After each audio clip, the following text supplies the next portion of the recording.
Salam dan salam sejahtera bagi kita semua. Selamat berjumpa kembali kita dalam ibadah di GBI Double Silato Menten. Dan kita sudah memuji dan memuliakan nama Tuhan. Bahkan kita juga sudah mendoakan anak-anak kita. Saya percaya bahwa lewat pujian yang ada, Bapak Ibu boleh diberkati. Adik-adik, anak-anak semua juga diberkati dalam doa kita setiap minggunya. Bapak Ibu, anak-anak sekolah minggu yang ada juga live streaming yang sudah disiapkan oleh Ibu Rianita di channel YouTube GBI Double Silato Menten pukul 11.15. Dan hari ini Bapak Ibu kita masuk pada topik pembahasan kita, firman Tuhan kita hari ini. Kita masih membahas tema utama kita di bulan November adalah aku berharga.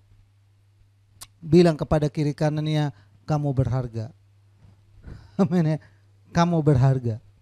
Dan kita sudah temukan kenapa kita ini berharga.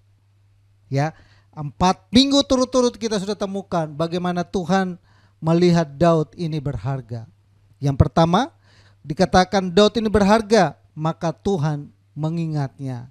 Dari tema Daud ini berharga, Tuhan mengingatnya. Di minggu yang pertama kita temukan 4 alasan kenapa Tuhan itu mengingat Daud. Yang pertama, saya ulangi sedikit supaya kita boleh mengingat kembali. Karena kita ini diciptakan menurut gambar dan rupanya Tuhan. Yang kedua, karena kita ini diciptakan dengan tangan Tuhan sendiri. Yang ketiga, karena ada nafas hidup yang Tuhan boleh taruh dalam kehidupan kita. Dan yang keempat, mata Tuhan selalu lihat dan mengawasi kita supaya kita baik-baik selalu. Yang kedua, kita ini berharga karena itu Tuhan mengindahkan kita. Dalam konteks di mana kita boleh melihat Daud, bagaimana Tuhan mengindahkan Daud, kita temukan 2 alasan. Kenapa Tuhan itu mengindahkan Daud? Karena iman Daud dan juga karena karakter Daud. Kita masih berputar di kehidupan daripada Daud, karena yang menulis ini adalah Raja Daud. Yang ketiga, minggu yang ketiga kita sudah bahas tentang kenapa manusia itu berharga, karena sehingga engkau membuatnya hampir sama seperti engkau. Nah, kita temukan juga ada 2 alasan kenapa Tuhan itu membuat kita itu hampir sama seperti dia. Karena dalam kekurangan, dalam keterbatasan itu kita mau mengakui bahwa Tuhan satu-satunya yang pusat penyembahan kita. Yang kedua, karena Tuhan mau meletakkan dasar yang teguh dalam kehidupan kita. Minggu lalu kita sudah bahas siapakah manusia sehingga kau memahkotainya dengan kemuliaan dan hormat. Kita temukan ada 6 alasan kenapa Tuhan itu memahkotai dan memberikan kemuliaan dan hormat kepada Daud. 6 alasannya seperti apa? 1, karena Daud mendapat perkenanan Tuhan. Yang kedua, karena Daud tidak tawar hati. Yang ketiga, Daud punya pengalaman pribadi berjalan bersama dengan Tuhan. Yang keempat, karena Daud bertindak dalam nama Tuhan. Yang kelima, Daud memperkatakan perkataan iman. Yang ke-6, Daud mengakui bahwa hanya Tuhan yang memberikan kemenangan. Kiranya minggu lalu kemarin kita sudah mendengarkan 6 alasan itu dan semua kita diberkati Tuhan. Nah, kita masuk ke pemberitaan kita hari ini, minggu yang terakhir, minggu yang kelima. Dalam tema utama kita adalah aku berharga. Dalam konteks di Mazmur pasal ke-8 ayat yang ke-6 berkata demikian. Engkau membuat dia berkuasa atas buatan tanganmu. Segala-galanya telah kau letakkan di bawah kakinya. Amin ya. Saudara, kita dibuat berkuasa atas segala buatan tangan Tuhan. Kita dibuat dengan luar biasa saudara. Kita ini berharga, maka Tuhan buat kita berkuasa atas segala ciptaan Tuhan. Di seluruh muka bumi ini, hidup kita sebagai manusia dibuat berkuasa. Amin. Kita seperti ini, sekalipun keadaan kita seperti apapun, dalam keadaan seperti apapun, saya berharap kita sadar akan diri kita bahwa kita ini orang yang berkuasa. Orang yang dipercayakan Tuhan, orang yang Tuhan ciptakan kita untuk terlibat aktif di dalam penciptaan Tuhan, di dalam ciptaannya Tuhan. Nah, saudara yang saya kasihi, sebagaimana biasanya saya untuk kita memahami, untuk kita mengerti sebuah kebenaran firman Tuhan, saya selalu menggunakan dua kamus supaya membuka dan membuat kita terang benerang tentang kebenaran firman Tuhan ini, yaitu Kamus Besar Bahasa Indonesia dan juga Kamus Bahasa Asli. Di dalam Kamus Besar Bahasa Indonesia dibuat berkuasa. Artinya definisinya adalah berkuasa adalah orang yang diutus oleh pemerintah untuk melakukan tugas khusus. Engkau membuat dia berkuasa atas buatan tanganmu. Kita dibuat berkuasa atas tangannya adalah kita adalah orang yang diutus khusus oleh Tuhan untuk melakukan tugas khusus bagi pekerjaannya, bagi karyanya. Amin ya. Yang kedua, orang yang mewakili negara di suatu negara yang lain. Kita mewakili Tuhan ada di dalam dunia ini. Kita mewakili Tuhan atas segala ciptaan Tuhan. Berkuasa, hebat. Tuhan kita itu luar biasa, dahsyat, ajaib, benar-benar. Saya bangga dengan diri saya. Kenapa? Karena Tuhan menciptakan kita dengan luar biasa. Seluruh alam semesta dibuat sedemikian rupa dan semuanya itu dikatakan kita mewakili Tuhan. Ada di alam semesta ini bekerja sama dengan Tuhan. Untuk apa? Untuk mewujudkan tujuan Tuhan di dalam penciptaan alam semesta ini. Nah, saudara yang kasih, yang berikutnya adalah di Kamus Bahasa Asli dikatakan berkuasa adalah memerintah, menguasai, berhak memegang kekuasaan. Kita boleh memerintah bersama dengan Tuhan, kita boleh menguasai bersama dengan Tuhan, kita berhak bersama dengan Tuhan, dan kita memegang kekuasaan bersama dengan Tuhan. Bukan berarti kita sendiri, tidak, ada tangan Tuhan, berkuasa bersama dengan Tuhan. Amin ya. Maka saudara, saya simpulkan, jadi yang dimaksud dengan berkuasa adalah Tuhan memberikan wewenang khusus kepada manusia untuk memerintah, untuk menguasai, untuk berhak atas semua ciptaannya. Luar biasa. Amin ya. Tuhan itu hebat. Kita dijadikan sedemikian rupa. Kita dijadikan untuk mewakili Dia, kita diciptakan untuk merawat ciptaannya, kita diciptakan untuk diberikan hak untuk menguasainya, diberikan hak untuk merawat dan merapikan dengan sedemikian rupa. Ya. Kenapa Tuhan itu buat Daud berkuasa? Kenapa Tuhan itu membuat kita ini berkuasa? Nah, pertanyaan-pertanyaan seperti itu yang sering saya ungkapkan, supaya apa? Kita menemukan kenapa ini kalimat ini, kenapa ini ayat dikatakan dibuat berkuasa, apa maksudnya dan apa tujuannya.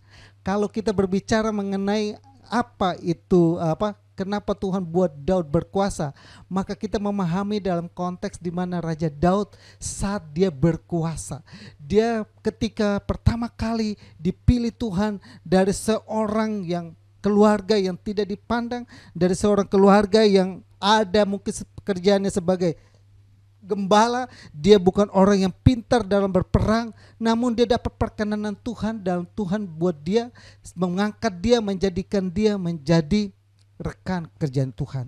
Bahkan Tuhan bukan saja sampai di situ, tapi Tuhan mempromosikan dia, mengangkat dia menjadi raja.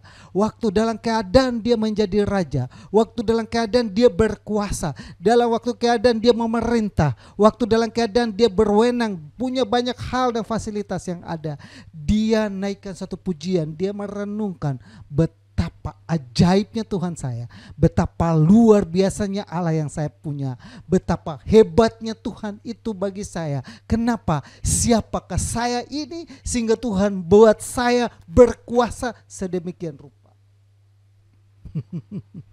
Ya. Kalau kita berada dalam posisi Daud, baru kita mengungkapkan ini, betapa bersyukurnya kita.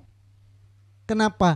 Dia adalah orang yang tidak dipandang, dia adalah orang yang mungkin tidak dihargai, dia adalah orang yang sederhana, dia adalah orang yang mungkin tidak pandai, pintar dan segalanya, tidak punya pengalaman apa-apa. Tapi dia adalah orang yang dikatakan punya karakter, punya iman yang berkenan di hati Tuhan. Ada begitu banyak saudara-saudaranya yang gagah perkasa, yang berperang dengan hebat. Tapi Tuhan memilih Daud. Daud mendapat perkenanan Tuhan. Nah, waktu dia berkuasa, maka dia menyadari kekuasaan yang dia punya bukan berasal dari dia, tapi dari Tuhan yang memberikannya. Tuhan yang buat, bukan karena dia. Kita renungkan, kadangkala waktu kita berada dalam keadaan yang di bawah, kita pingin untuk berkuasa. Tapi waktu kita berkuasa, kita lupa bahwa yang memberikan kekuasaan ini adalah Tuhan. Daud menyadari bahwa ternyata kekuasaan yang saya punya ini semuanya pemberian dari Tuhan. Ya. Bapak Ibu, seluruh sidang Jemaat Tuhan yang ada di GBI Double Sila Tomenten maupun rekan-rekan saya yang ada di channel YouTube KMTT dan juga di channel YouTube GBI Double Sila Tomenten, biarlah kita semua memahami betul kita ini dibuat berkuasa. Nah, kenapa Tuhan itu membuat kita berkuasa?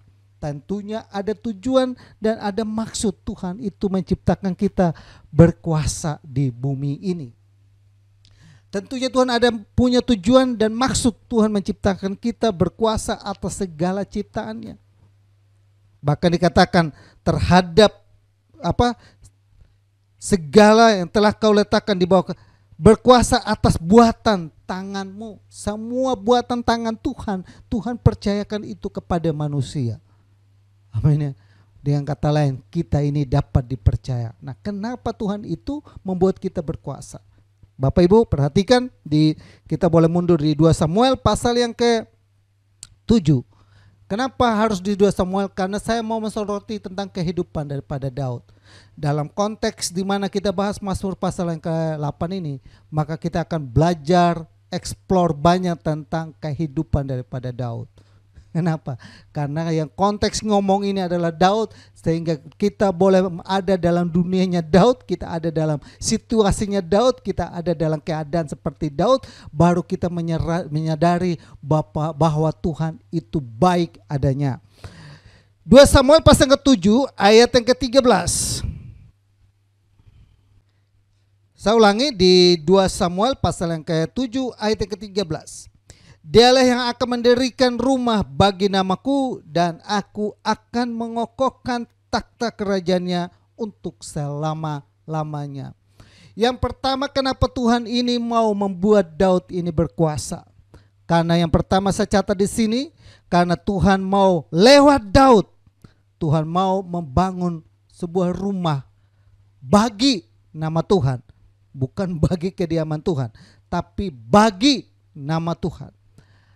Daud dengan wewenang yang ada, dengan kekuasaan yang ada, dengan hak yang ada, dia diutus Tuhan untuk satu tugas khusus, yaitu tugasnya adalah Daud mau lewat kehidupan Daud, Tuhan mau membangun sebuah rumah khusus untuk nama Tuhan. Amin.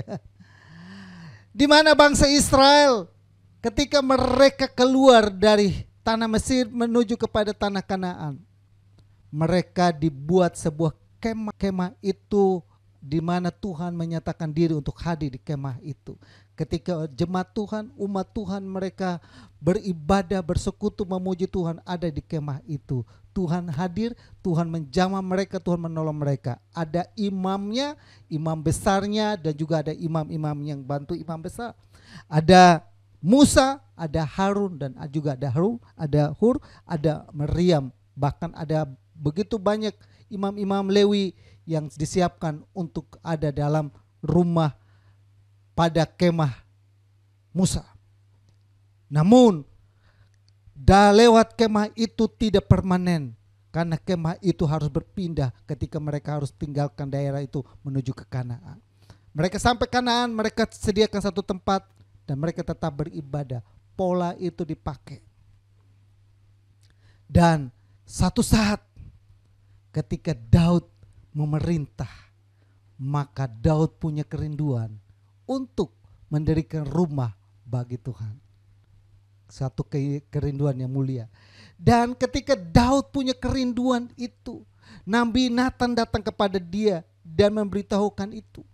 Dalam itu dia bilang, saya hendak membangun sebuah rumah bagi Tuhan. Lalu Tuhan bilang begini, adakah rumah buatan tangan manusia saya bisa berkenan hadir di situ? Tidak ada satupun buatan manusia yang bisa membuat Tuhan tetap ada di dalam rumah buatan manusia. Lalu rumah seperti apa? Kalau Bapak Ibu perhatikan sejarah bagaimana rumah Tuhan itu dibuat, maka kita perhatikan waktu mereka buat dan selesai dibuat, ketika mereka menghadapi masalah, kerajaan, keadaan ekonomi, keadaan politik membuat rumah itu harus diruntuhkan lagi. Rumah yang dibangun oleh Musa, kemah yang dibangun oleh Musa diruntuhkan karena keadaan politik waktu itu. Lalu mereka bangsa Israel berusaha untuk membangun lagi. Lewat Daud mereka bangun tapi tidak selesai. Yang menyelesaikannya adalah Salomo. Dan mereka bangun pada pemerintahan Salomo semua keadaan aman kata Alkitab. Tapi ketika Salomo selesai, keadaan ekonomi, keadaan politik berubah lagi. Rumah itu pun runtuh lagi. Akhirnya saudara, dalam baca dalam cerita sebelum Yesus datang ke dalam dunia, mereka berusaha untuk membangun kembali bait Allah. Disebut namanya bait Allah. Bahkan sampai hari ini berusaha untuk kembali membangun bait Allah. Bagi bangsa Israel, tempat itu adalah tempat yang sangat sakral bagi mereka. Di tempat bait Allah ada tabut perjanjian, ada dua loh batu simpan di sana. Di tabernakel itu, di tempat bait Allah, Tuhan hadir, Tuhan melawat umatnya. Nah, usaha mereka untuk kembali lagi punya rumah sia-sia. Ketika keadaan politik mulai berubah, kemah yang dibangun oleh Salomo runtuh. Lalu kemah yang dibangun kembali oleh Herodes pada zaman waktu Yesus datang, bangun kurang lebih 46 tahun dibangun. Saya sedikit mengulas cerita ini, historis sedikit supaya Bapak Ibu, saya mau menggiring Bapak Ibu. Tuhan bilang begini, dialah yang akan mendirikan rumah bagi namaku dan aku akan mengokohkan takhta kerajaannya untuk selama-lamanya. Apakah ayat ini tidak digenapi dalam kehidupan Daud? Ternyata digenapi. Dari mana kita tahu digenapinya?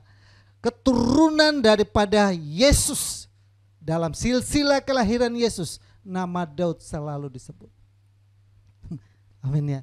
Dengan kata lain, Tuhan mau benar-benar mendirikan sebuah rumah yang bukan secara fisik, tapi sebuah rumah yang secara rohani kekal.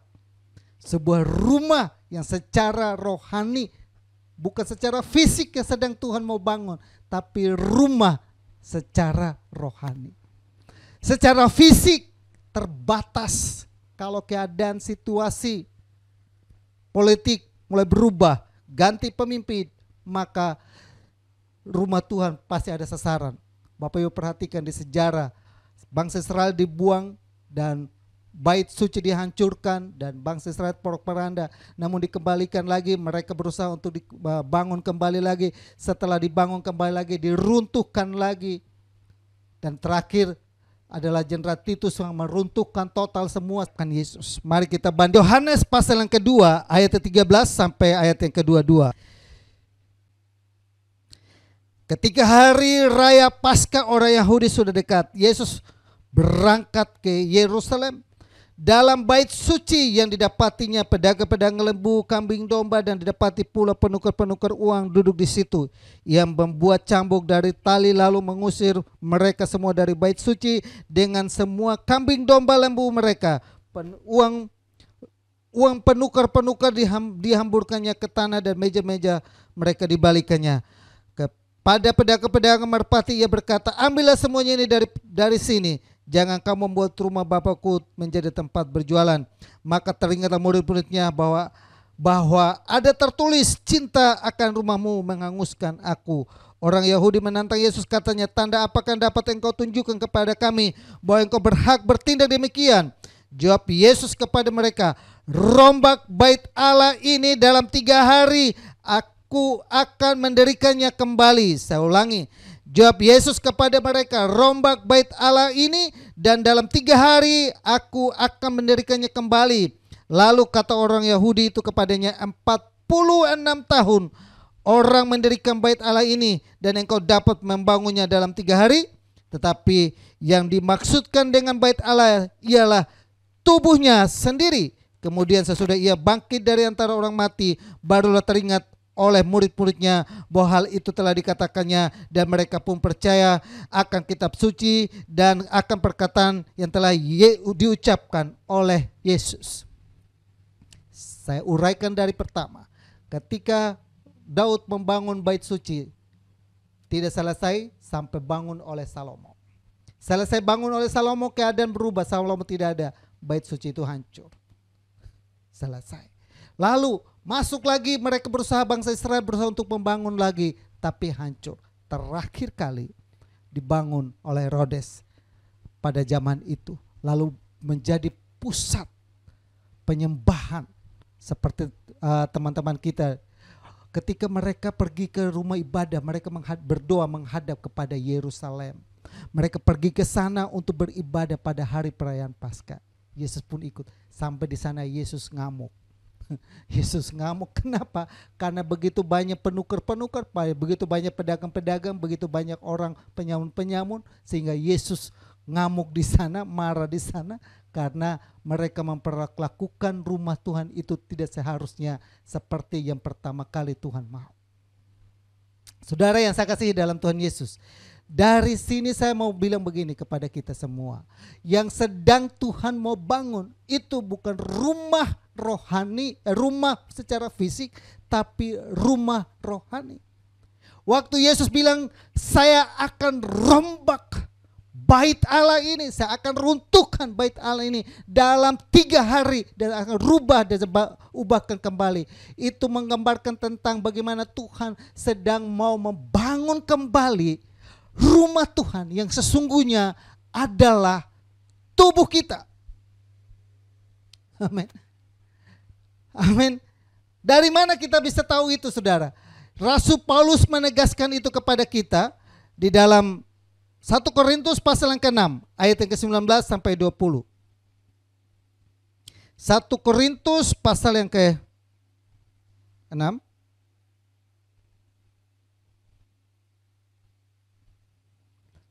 ayat yang ke-19.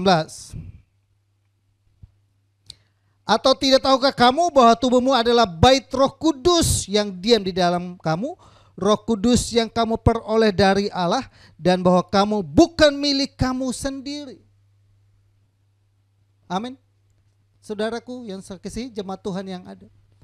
Yang dimaksudkan oleh Tuhan adalah Tuhan ketika mati di atas kayu salib, dia mengorbankan dirinya dan dia bangkit. Maka keadaan dulu waktu kita mempersembahkan korban seperti bait Allah, kita pergi ke rumah Allah, kita beribadah ke rumah Allah, sekarang sudah berubah. Zaman dulu tidak bebas kita pergi ke hadapan Tuhan atau pergi beribadah dengan cara-cara seperti sekarang ini, tapi kita harus mempergunakan membawa korban persembahan. Kita harus datang ke rumah Tuhan dengan membawa dalam menghadap kepada imam besar. Kita datang ke rumah Tuhan dengan rasa takut. Tapi Ibrani bilang begini, sekarang kita dengan bebas bisa menghampiri Allah. Dulu tidak sembarangan kita tidak sembarangan menyebut nama Tuhan. Tapi hari ini kita dengan bebas, dimanapun, kapanpun kita dengan bebas berkata, Tuhan tolong saya, Tuhan tolong saya. Bait Allah yang Tuhan maksudkan adalah tubuh kita ini. Tubuh kita ini Tuhan sedang bangunkan itu kembali. Kenapa Tuhan itu mau membuat Daud berkuasa? Karena Tuhan mau membangun sebuah kerajaan. Tuhan mau membangun sebuah rumah untuk namanya. Rumah untuk namanya adalah tubuh kita ini. Di mana tempat ini dikatakan disinilah roh Tuhan itu hadir. Disinilah roh Tuhan itu datang untuk bertakhta. Disinilah ada damai sejahtera. Disinilah ada sukacita. Disinilah ada kemenangan. Amin. Oleh karena itu saudaraku yang saya kasih dalam Tuhan Yesus, Rasul Paulus ingatkan kepada kita kembali di Roma pasal ke-12. Ya, Roma pasal ke-12, jemaat orang-orang di Roma, Rasul Paulus ingatkan mereka apa yang harus kita lakukan supaya tubuh ini kita jaga baik. Ada Roma pasal yang ke-12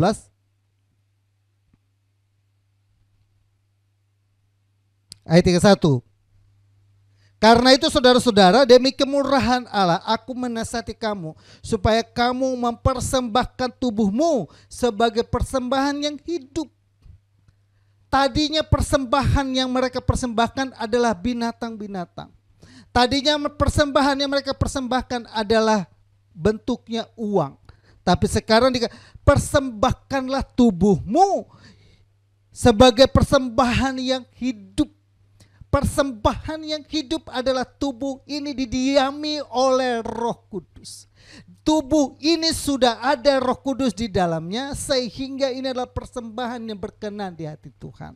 Lalu yang kudus dan yang berkenan kepada Allah itu adalah ibadahmu yang sejati. Tuhan akan membuat Daud berkuasa sehingga Daud mendirikan sebuah rumah bagi Tuhan. Sebuah rumah bagi nama Tuhan. Nah, rumah bagi nama Tuhan kalau kita tarik dari perjanjian lama dan kita masuk kepada perjanjian baru.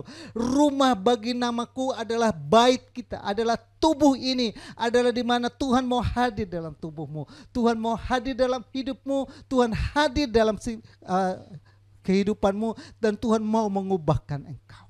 Amin. Persembahkanlah itu sebagai persembahan yang kudus di hadapan Tuhan.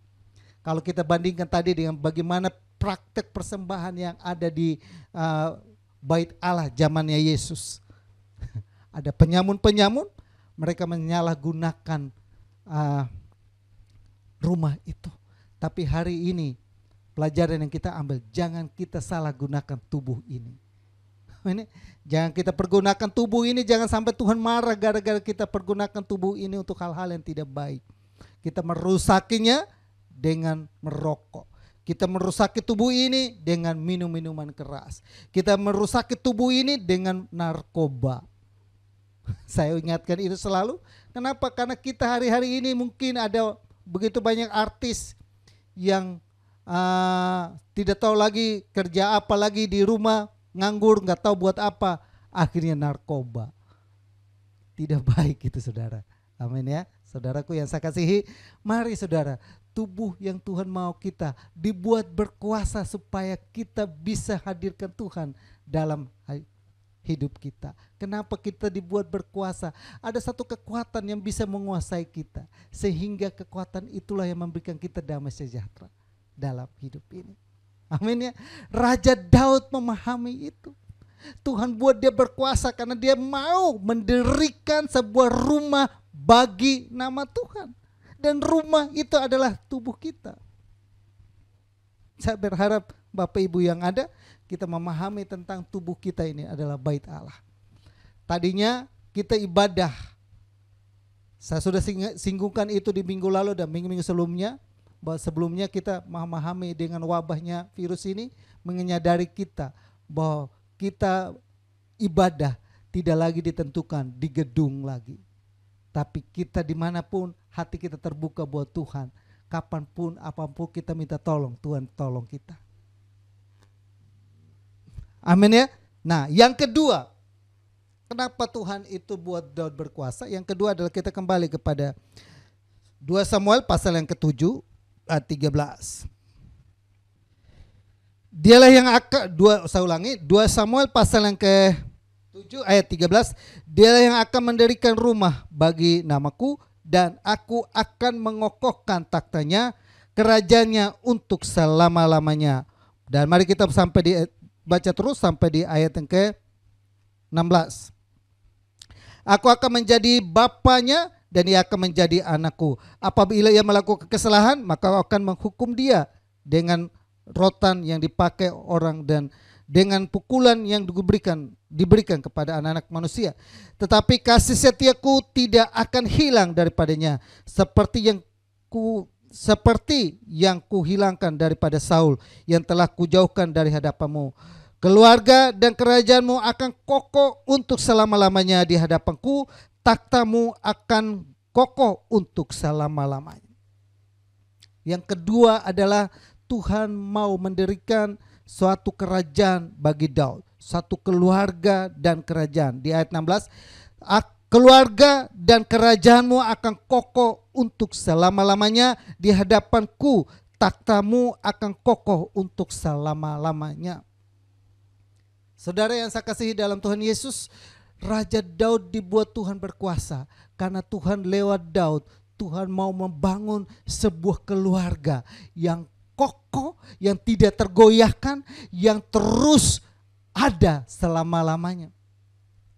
Amin ya. Tadinya adalah keluarga yang ada di kerajaan, dan itu ada keluarga secara fisik. Namun Tuhan bilang begini, aku akan membuat keluargamu dan kerajaanmu kekal selama-lamanya. Keluarga dan kerajaanmu akan kokoh untuk selama-lamanya di hadapanku. Amin ya. Saudara yang saya kasihi dalam Tuhan Yesus, dengan kata lain saudara, Tuhan mau membuat begini. Lewat Daud, Tuhan mau meletakkan sebuah dasar yang kokoh dalam keluarga. Tuhan peduli dengan keluarga-keluarga yang ada. Tuhan peduli dengan keluarga Daud, maka Tuhan pun peduli dengan keluarga-keluarga kita. Tuhan peduli dengan kerajaan Daud, maka pun Tuhan peduli dengan kehidupan kita, dengan seluruh keberadaan kita, pekerjaan kita, bisnis kita, usaha kita, semuanya Tuhan peduli. Kita dibuat berkuasa.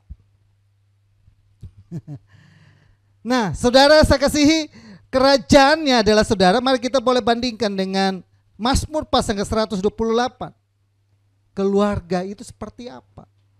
Ya, keluarga yang kokoh, keluarga yang kekal, keluarga yang utuh, keluarga yang hebat, keluarga yang dikatakan adalah keluarga yang luar biasa, keluarga yang berkuasa, keluarga yang memerintah, keluarga yang berwenang, keluarga yang mewakili Tuhan ada di bumi ini.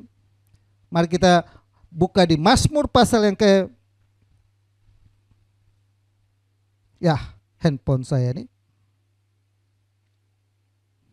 128.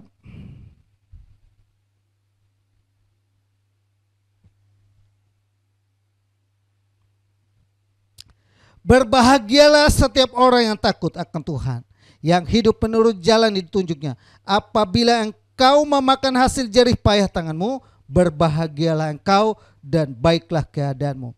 Istrimu akan menjadi seperti pohon anggur yang subur di dalam rumahmu. Anak-anakmu seperti tunas pohon zaitun di sekelilingmu. Sesungguhnya demikianlah akan diberkati orang laki-laki yang takut akan Tuhan. Kiranya Tuhan memberkati engkau dari Sion, supaya engkau melihat kebahagiaan Yerusalem seumur hidupmu, dan melihat anak-anak dari anak-anakmu damai sejahtera atas Israel. Keluarga yang kokoh.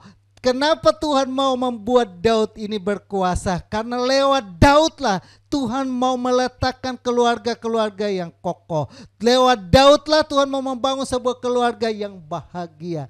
Lewat Daudlah Tuhan mau membangun sekeluarga yang dimana di dalamnya dikatakan adalah damai sejahtera. Orang yang hebat, orang yang luar biasa. Di sini dikatakan berbahagialah setiap orang yang takut akan Tuhan, yang hidup menurut jalan ditunjuk. Apabila memakan hasil jerih payah tanganmu, berbahagialah engkau dan baik keadaanmu. Amin. Tuhan sedang mau membangun keluarga-keluarga di mana di keluarga itu dalam keadaan yang baik. Amin. Iblis menyadari bahwa lewat keluarga ada begitu banyak keluarga yang kalau keluarganya dipulihkan, keluarganya menjadi teladan, maka ada begitu banyak figur-figur yang mungkin bertobat. Ada begitu banyak orang yang mungkin kembali mengenal Tuhan, melihat keluarga-keluarga yang bahagia, keluarga-keluarga idaman. Maka ini Mazmur 128 ini adalah keluarga yang sangat diidam-idamkan. Nah, tapi kadang-kala kita lupa. Syaratnya apa? Syaratnya adalah di sini dikatakan berbahagialah setiap orang yang takut akan Tuhan. Orang yang bertobat, orang yang berbalik kepada Tuhan, orang yang setia kepada Tuhan, orang yang sungguh-sungguh kepada Tuhan. Itulah yang dikatakan keluarga yang sedang Tuhan bangun. Itu gak gampang. Karena hari-hari ini iblis sedang meneror keluarga-keluarga yang ada. Iblis sedang meneror rumah-rumah tangga yang ada. Sehingga rumah-rumah tangga yang ada kalau bisa mereka cekcok, tidak ada kebahagiaan. Iblis sedang meneror rumah tangga yang ada, suami-suami istri yang ada. Supaya suami-suami istri yang ada kalau bisa mereka berpisah. Ketika iblis berhasil memporak-porandakan keluarga yang ada, maka suatu generasi pasti pun akan terporak-poranda. Bagaimana kita perhatikan anak-anak yang broken home, anak-anak yang sakit hati, anak-anak yang membuat mereka kecewa, anak-anak yang membuat mereka merasa tidak dihargai di keluarga. Mereka keluar lalu mereka berontak, mereka keluar lalu mereka mungkin mencari jati diri, mereka melakukan tindakan-tindakan kekerasan. Tapi hari ini Tuhan menjadikan Daud berkuasa. Tuhan menjadikan kita berkuasa. Tujuannya cuma satu. Tuhan mau supaya kita bangun kembali keluarga yang bahagia. Amin ya. Keluarga yang bahagia adalah di dalamnya ada suami yang takut akan Tuhan. Maka dikatakan diberkatilah orang laki-laki yang takut akan Tuhan. Mulai daripada suaminya, suaminya benar-benar menjadi suami yang takut kepada Tuhan, maka akan sampai kepada bawahnya, akan sampai kepada istrinya, akan berpengaruh kepada anak-anaknya, bahkan akan berpengaruh kepada juga cucu-cucunya, kepada generasi berikutnya. Ayat yang kedua, mereka telah cukup. 128 ayat, apabila engkau memakan hasil jerih payah tanganmu, berbahagialah engkau dan baiklah keadaanmu. Istrimu akan menjadi seperti pohon anggur yang subur di dalam rumahmu. Istrimu seperti pohon anggur yang subur. Kenapa? Karena disiram terus. Disiram dengan apa? Disiram dengan kata-kata pujian. Ya kan? Hari ini suami istri yang ada, lihat kiri kanan tuh. Kata-kata pujian yang kau harus siram terus. Cantik engkau hari ini.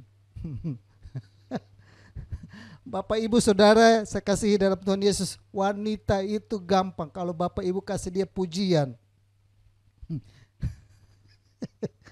Saya belajar untuk hal itu saudara. Ketika kita kasih dia pujian, aduh kamu cantik hari ini.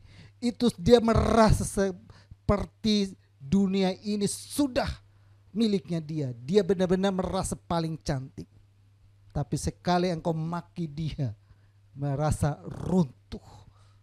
Oleh karena itu saudara, istrimu akan menjadi seperti pohon anggur yang subur. Istrinya seperti pohon anggur yang subur, kenapa? Karena ada suami yang takut akan Tuhan. Karena ada suami yang mengasihi Tuhan. Karena ada suami yang setia kepada Tuhan. Di dalam rumahmu, anak-anakmu seperti tunas pohon zaitun sekeliling mejamu. Kita bisa bayangkan anak-anak kita bisa dengan bahagianya, dengan sejahteranya, dengan bergembiranya, mereka bercengkrama satu. Bahagia banget saudara. Keluarga idaman seperti ini kita baca di Mazmur 128. Ini adalah keluarga idaman. Dan Yesus datang ke dalam dunia, itu adalah ini yang sedang Yesus bangunkan. Tuhan membuat kita ini berkuasa atas segala ciptaannya, adalah Tuhan punya tujuan. Lewat kehidupan kita yang berkuasa ini, kita mau membangun keluarga-keluarga yang utuh, keluarga-keluarga yang tak tergoyahkan, keluarga-keluarga yang bahagia, keluarga-keluarga yang selalu menyukakan hati Tuhan, keluarga-keluarga yang selalu melihat kemuliaan Tuhan ada dalam kehidupan keluargamu. Bukan kemuliaan yang lain, bukan lihat setan dalam keluargamu, bukan. Tapi Tuhan mau lihat keluarga-keluarga yang bahagia. Sesungguhnya demikian akan diberkati orang laki-laki yang takut akan Tuhan. Tuhan kiranya memberkati engkau dari Sion, supaya engkau melihat kebahagiaan Yerusalem seumur hidupmu. Dari Sion, Sion adalah rumah Tuhan. Tadi kita dari hati yang di dalamnya ada kediaman Roh Kudus. Dari hati yang di dalamnya ada kediaman Roh Kudus. Maka dikatakan Tuhan memberkati keluargamu. Tuhan memberkati rumah tanggamu. Tuhan memberkati bisnismu. Tuhan memberkati takhtamu. Tuhan memberkati kerajaanmu. Tuhan memberkati anak-anakmu, mantumu, cucumu, bahkan sampai keturunan seterusnya. Tuhan berkati. Kenapa? Karena dalam hatinya ada Roh Kudus. Saudara yang saya kasihi dalam Tuhan Yesus, mari kita benar-benar tanamkan ini baik-baik dalam kehidupan kita. Lalu selanjutnya, dan melihat anak-anak dari anak-anakmu damai sejahtera atas Israel. Saudaraku yang saya kasihi dalam Tuhan Yesus, Rasul Paulus ingatkan ini kepada jemaat yang ada di Efesus, pasal yang ke-6 ayat 1 sampai 6. Tentang keluarga, supaya nasihat tentang keluarga, supaya Bapak Ibu yang ada di rumah yang punya suami istri, kita boleh dengar baik-baik ini. Efesus pasal yang ke-6 ayat yang 1. Taat dan kasih. Hai anak-anak, taatilah orang tuamu dalam Tuhan, karena haruslah demikian. Hukum yang utama adalah hukum Tuhan dalam Taurat itu adalah kasihilah Tuhan Allahmu, dan juga salah satu hukumnya adalah hormati ayah dan ibumu. Anak-anak yang ada, dengar ini baik-baik. Papa mamamu, orang tuamu, kalau hari-hari ini engkau tidak menghargai mereka, ingat baik-baik, engkau sedang melanggar titah Tuhan. Engkau tidak akan mendapatkan kebahagiaan seperti yang saya tadi sudah sampaikan di dalam Mazmur pasal ke 128. Ada keluarga di mana anak-anak itu bersuka cita. Engkau tidak akan mendapatkan sukacita kalau engkau tidak akan menghormati orang. Hai anak-anak, taatilah orang tuamu di dalam Tuhan, karena haruslah demikian. Suatu keharusan bagi kita untuk mentaati orang tua yang ada. Gak boleh membangkang kepada orang tua. Maka kau lihat umurmu panjang. Tapi dengan kita menghormati orang tua, maka dikatakan Alkitab umur kita panjang. Lanjut umurmu. Dan bahkan Mazmur tadi sudah menjelaskan, baik keadaanmu dan juga engkau mengalami damai sejahtera. Ada sukacita yang menyertai engkau, ada kebahagiaan yang menyertai engkau. Lalu yang kedua, hormatilah ayahmu dan ibumu. Ini adalah suatu perintah yang penting seperti yang nyata dari janjinya. Supaya kamu berbahagia dan panjang umur di muka bumi. Dan kamu, ini kepada anak-anak, hormati papa dan mama. Supaya kamu berbahagia dan panjang umur di bumi. Itu perintahnya. Lalu, Pak, ini kan kok buat saya terus papa sama mama saya bagaimana? Ini ayat yang keempat. Dan kamu bapak-bapak jangan bangkitkan amarah di dalam hati anak-anakmu, tetapi didiklah mereka di dalam ajaran dan nasihat Tuhan. Tuh Pak, dengar tuh. Tadi bilang Alkitab bilang apa? Dan kamu bapak-bapak janganlah bangkitkan amarah di dalam hati anak-anakmu. Jangan buat anak kita jadi gusar. Jangan buat anak kita marah. Gak boleh juga saudara. Kita tetap mendidik mereka, tetapi didik mereka dalam ajaran dan nasihat Tuhan. Nasihat Tuhan adalah kita didik dengan mereka dengan kasih. Nasihat Tuhan adalah kita didik dengan peluk mereka, doakan mereka. Maka setiap minggu kita doakan anak-anak. Tujuannya cuma satu, supaya mereka tidak menjadi liar, mereka tidak menjadi bangkang terhadap kita. Tapi mereka menjadi anak yang dengar-dengaran. Itu sebuah harta yang luar biasa saudara.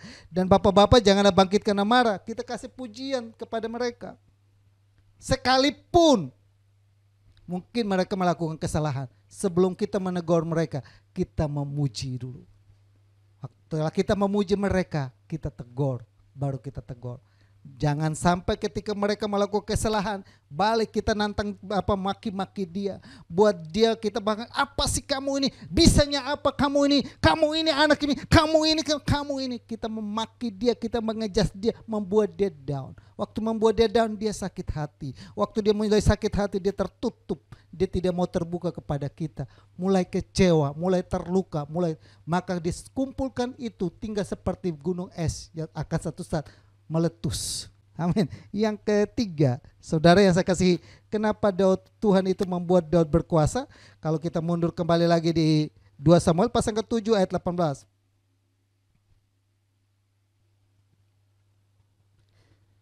2 Samuel pasal ke-7 ayat yang 18. Lalu Masuklah Raja Daud ke dalam, kemudian duduk ia di hadapan Tuhan sambil berkata, siapakah aku ini ya Tuhan Allah, dan siapakah keluargaku sehingga engkau membawa aku sampai sedemikian ini. Dan hal ini masih kurang di matamu ya Tuhan Allah.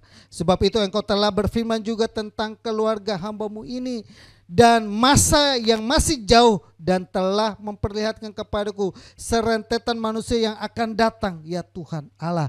Apakah yang dapat dikatakan Daud kepadamu lebih lagi daripada itu? Bukankah engkau yang mengenal hamba-Mu ini ya Tuhan Allah? Oleh karena firman-Mu menurut hatimu engkau telah melakukan segala perkara yang besar ini dengan memberitahukan kepada hamba-Mu ini. Sebab itu engkau besar ya Tuhan Allah, sebab tidak ada yang sama seperti engkau, dan tidak ada Allah selain engkau menurut segala yang kami tangkap dengan telinga kami. Bapak Ibu perhatikan di sini saya catat di ayat yang ke-19. Dan hal ini masih kurang di matamu ya Allah, ya Tuhan Allah. Sebab itu engkau telah berfirman juga tentang keluarga hamba-Mu ini dalam masa yang jauh, dan telah memperlihatkan kepadaku serentetan manusia yang akan datang ya Tuhan Allah. Ini adalah satu kisah di mana Tuhan mau memperlihatkan kepada Daud bahwa setelah dia berkuasa, setelah dia menjadi raja, dia akan rencana untuk membangun rumah Tuhan. Dan Tuhan bilang begini, bukan kamu yang selesaikan, tapi yang nanti selesaikan itu adalah keturunanmu, anak-anakmu, generasi berikutnya. Dan Daud menyadari itu, maka Daud bilang begini, engkau begitu besar dan luar biasa. Siapakah aku ini di hadapanmu, dikatakannya, sehingga engkau memperlihatkan kepadaku tentang sesuatu yang ada di depan, yang tadinya saya tidak tahu, tapi engkau memperlihatkan rentetan peristiwa yang besar yang akan terjadi di depan saya. Bukan engkau lakukan kepada saya untuk saat ini, tapi terhadap sesuatu yang ada di depan sana, engkau pun memperhitungkan itu, engkau pun melakukan itu bagi saya. Saya mau catat begini saudara, kenapa Tuhan itu mau membuat Daud berkuasa? Kenapa Tuhan itu mau membuat kita berkuasa? Karena lewat kehidupan kita, lewat kehidupan Daud, Tuhan mau menyatakan visi Tuhan untuk kerajaannya di muka bumi. Amin ya. Yang pertama, kenapa Tuhan Daud mau untuk membuat Daud berkuasa? Karena Tuhan mau lewat Daud, lewat kehidupan kita, ada sebuah rumah yang Tuhan bangun, yaitu tubuh kita ini. Lalu yang kedua dikatakan lewat Daud atau lewat kita, Tuhan mau membangun keluarga yang utuh, pebisnis yang utuh, orang yang kokoh, orang yang tidak tergoyahkan dalam kehidupan ini. Dan yang ketiga dikatakan adalah lewat kehidupan kita, Tuhan mau menyatakan visi Tuhan untuk kerajaannya di muka bumi. Pertanyaan kita sekarang adalah, apa visi Tuhan bagi kita saat ini? Mari kita bandingkan di Yohanes pasal ke-1 ayat ke-14. Yohanes 1 ayat 1 aja kita baca sampai ayat 14 ya.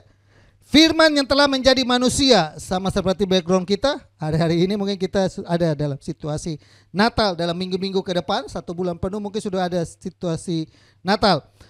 Pada mulanya adalah firman, firman itu bersama-sama dengan Allah, dan firman itu adalah Allah. Ia pada mulanya bersama-sama dengan Allah.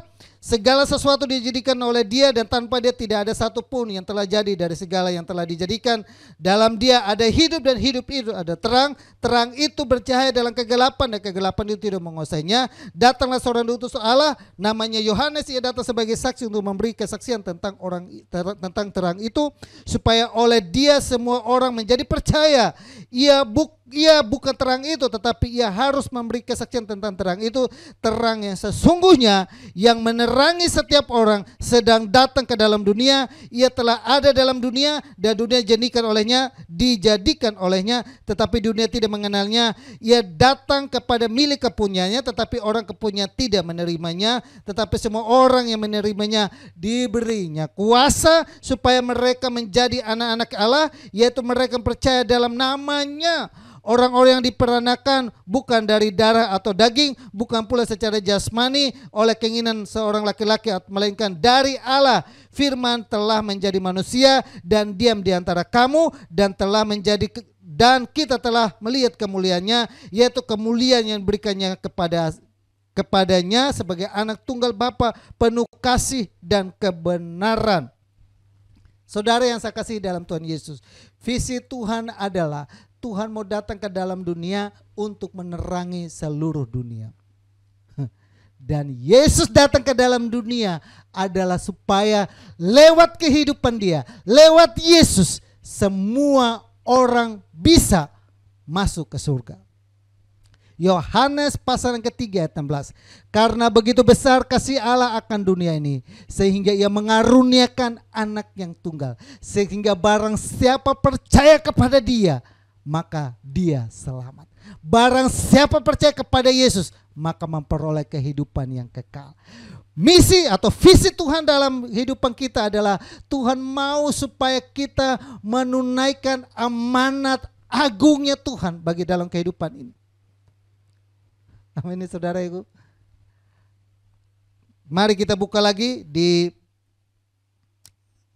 Matius pasal yang ke-28.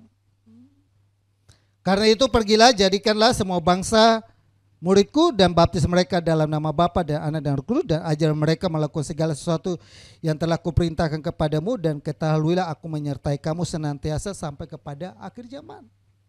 Visi Tuhan. Kalau kita baca kepada di Yohanes pasal 1 ayat 1 sampai 14, kita temukan Yesus datang ke dalam dunia yang gelap.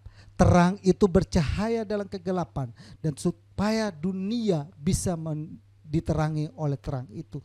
Dia datang kepada kepunyaannya, kepada Israel, namun orang Israel menolak dia. Lalu bagi kita yang percaya kepada dia, anugerah itu dibukakan kepada kita. Lalu dikatakan setelah kita menerima terang itu, maka Tuhan kenapa membuat kita berkuasa? Tuhan mau supaya kita pergi dan bersaksi dan menyatakan kemuliaan Tuhan. Pergi selamatkan mereka juga. Pergi untuk jangkau orang-orang yang belum mengenal Tuhan. Pergi untuk memberitakan firman Tuhan kepada mereka. Setiap telinga, setiap lidah akan mengaku bahwa Yesus adalah Tuhan. Dunia ini mau supaya kita terangi. Ada begitu banyak kegelapan. Kegelapan karena pikiran yang gelap, kegelapan karena kata-katanya gelap, kegelapan karena sifatnya memang gelap, kegelapan karena mungkin kita punya karakter yang gelap. Tapi Tuhan mau hadir dalam kehidupan kita, menyatakan kemuliaan-Nya. Visinya adalah supaya kita pergi dan menjadi buah, supaya kita pergi memberitakan firman, supaya setiap orang yang percaya menerima Yesus supaya mereka diselamatkan, supaya semua orang mengenal siapa itu Yesus, siapa itu Tuhan, mengenal Allah yang benar, mengenal pribadi yang benar, yang mengasihi dia, yang menolong dia, yang membentuk dia, yang menciptakan dia, yang memberi dia wewenang, yang memberi dia kuasa, membuat dia sedemikian rupa. Itu adalah Yesus, dan kita pergi. Visi Tuhan seperti itu. Visi Tuhan bagi Daud bahwa yang meneruskan ini, yang membangun ini, yang menyelesaikan adalah generasimu. Tuhan perlihatkan itu. Mari Tuhan perlihatkan itu juga kepada kita saat-saat ini, supaya kita sejalan dengan Tuhan. Visi Tuhan datang ke dalam dunia. Yesus datang ke dalam menyelamatkan semua manusia. Yesus datang ke dalam dunia supaya menyediakan jalan keselamatan itu bagi setiap orang percaya. Dan kita maupun dengan kuasa yang ada, kita berjalan bersama dengan Tuhan. Alkitab berkata, ketahuilah aku menyertai kamu. Markus mencatat bahwa kamu akan disertai dengan tanda-tanda yang heran dan luar biasa. Kamu akan memegang ular, kamu akan minum racun maut, namun kamu tidak mati. Ada tanda-tanda yang luar biasa. Kamu akan menyembuhkan orang, kamu akan menumpang kata.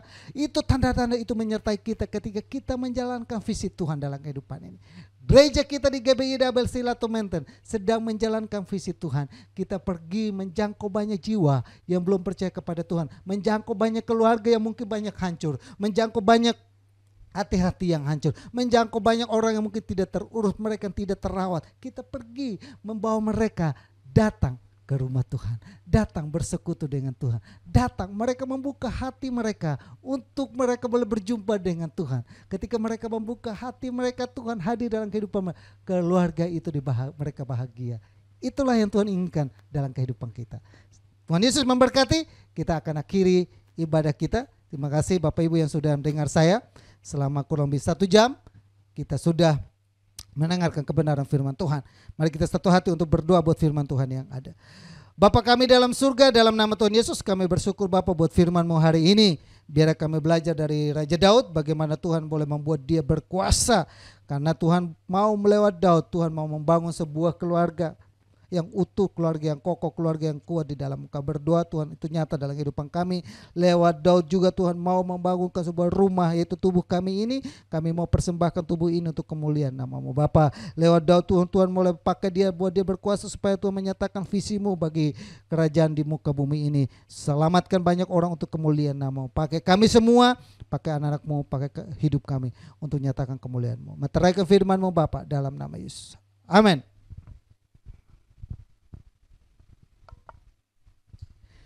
Ya, salam Bapak Ibu, kita masuk dalam dalam pengumuman, dan pengumuman minggu ini kita masih ibadah live streaming di bulan Desember sampai benar-benar situasi dan keadaan yang memang benar-benar negara kita bisa kendalikan. Kalau sampai hari ini belum ada yang dikendalikan, hanya merupakan sebuah himbauan. Pakai masker, cuci tangan, tapi tidak ada satupun yang bisa mengendalikan. Vaksin sudah dibuat dan nanti juga akan datang, namun ada proses yang masih jauh. Saya berharap untuk kita sabar. Dengarkan firman Tuhan, pujian melalui live streaming dulu. Sabar-sabarkan diri. Kita keluar bisnis apapun, tetap jaga jarak baik-baik. Amin ya. Kita masih ibadah live streaming di bulan Desember. Saya mengangkat sebuah tema, perspektif Natal. Apa? Natal, perspektif Natal di era new normal. Perspektif Natal di era new normal. Ada beberapa rekan-rekan yang saya sudah hubungi mereka untuk saya minta mereka ngisi, biar mereka juga isi di bulan Desember. Saya membagi lagi perspektif Natal di era new normal. Minggu yang pertama adalah perspektif Natal, iman Natal. Lalu perspektif harapan Natal, sukacita Natal, damai sejahtera Natal dalam perspektif era new normal. Biar kita ada lagi di bulan Desember supaya kita diberkati melalui firman Tuhan yang ada. Ya, itu saja. Dan buat Bapak Ibu yang memberikan persembahan, silakan transfer ke nomor rekening yang tertera di layar setiap kali saya munculkan di situ. Dan buat Bapak Ibu yang untuk dukung dalam doa, silakan WhatsApp saya, silakan isi komentar yang ada. Mungkin kalau lebih privasi silakan Bapak Ibu WhatsApp, ada nomor WhatsApp juga ada di situ. Ada beberapa ibu-ibu, kemarin saya ada beberapa yang sudah hubungi saya untuk mendukung dia supaya anaknya yang sedang membutuhkan pekerjaan, supaya juga Tuhan tolong. Ada satu ibu juga menghubungi saya berdoa supaya bisnisnya yang sedang terlilit utang supaya juga Tuhan tolong. Juga ada keluarga yang minta supaya dukung dalam doa yang saat ini sedang hamil, juga Tuhan tolong. Ada beberapa jemaat Tuhan yang mungkin perlu dibutuhkan dalam dukungan doa, silakan WhatsApp saya. Dan juga kita berdoa buat anak-anak Tuhan, jemaat Tuhan yang ada di garis depan, khususnya kepada Dev yang saya percaya bahwa tidak mudah dan sangat sulit, ada garis depan dalam penanganan COVID ini, biar Tuhan lindungi dia selalu. Dan juga ada anak Tuhan yang lain yang bisnisnya lagi lesu, kita doakan supaya mereka juga boleh kembali bergairah dalam bisnisnya. Dan juga ada anak-anak Tuhan yang membutuhkan pekerjaan, kita doakan mereka. Mari kita satu hati dalam doa. Bapa kami dalam surga, dalam nama Tuhan Yesus kami datang kepadamu Bapa di akhir ibadah ini. Kami datang kepadamu Bapa, kami berdoa buat semua kami yang saat ini menyaksikan kami, melihat kami, mendengar kami, yang mendengar khotbah hari ini, yang mau berdoa dalam manapun mereka berada hidup mereka. Nyatakan kuasa Tuhan, pertolongan Tuhan, mujizat Tuhan dalam kehidupan mereka. Mereka yang saat ini dalam keadaan yang sakit, Tuhan jamah pulihkan, sembuhkan dalam nama Yesus. Mereka yang saat ini berada dalam keadaan di mana mereka mengalami tekanan yang begitu berat, baik dalam usaha mereka maupun dalam bisnis mereka dan dalam keluarga. Kami berdoa saat ini Tuhan, tolong ulurkan tangan-Mu Bapa, menolong dan memberkati dan memulihkan dalam nama Yesus. Kami secara khusus buat anak-anak-Mu yang saat ini mereka mohon uluran tangan untuk didukung dalam doa, khususnya mereka yang saat ini membutuhkan untuk usaha mereka yang saat ini terbelit utang. Tuhan tolong Bapa campur tangan sehingga ada jalan keluar di dalam bisnis mereka melalui utang yang ada cara-Mu dan campur tangan-Mu Bapa sehingga semua dapat teratasi dengan baik. Ada anak Tuhan juga berdoa buat anaknya supaya dapat pekerjaan. Tuhan tolong Bapa agar nyatakan kuasa Tuhan sehingga ia boleh menemukan pekerjaan yang ada. Anak-anak Tuhan yang saat ini mungkin sedang hamil, kami berdoa buat bayi yang ada dalam kandungan Tuhan, tolong Tuhan urapi sehingga anak ini boleh sehat selalu dan lahir dengan normal Tuhan.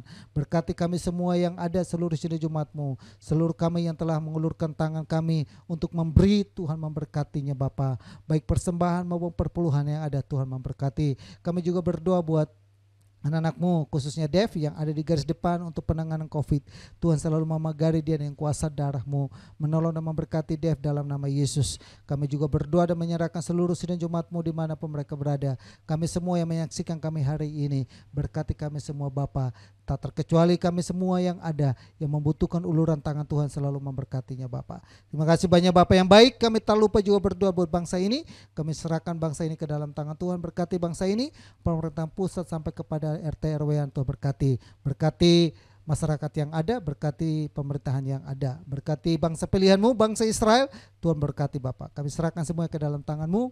Kalau demikian saudaraku yang saya kasihi dalam Tuhan, arahkanlah imanmu kepada Tuhan dan mari kita melakukan segala aktivitas kita dengan membawa berkat damai sejahtera dari Allah Bapa, kasih sayang daripada Yesus Kristus, persekutuan dan penghiburan Roh Kudus tetap tinggal menyertai kita mulai saat ini sampai Maranatha. Tuhan Yesus datang kali yang kedua. Kami terima seluruh berkat Tuhan dan kami akhiri ibadah live streaming kami hari ini dalam nama Tuhan Yesus yang diberkati. Sama-sama kita katakan amin.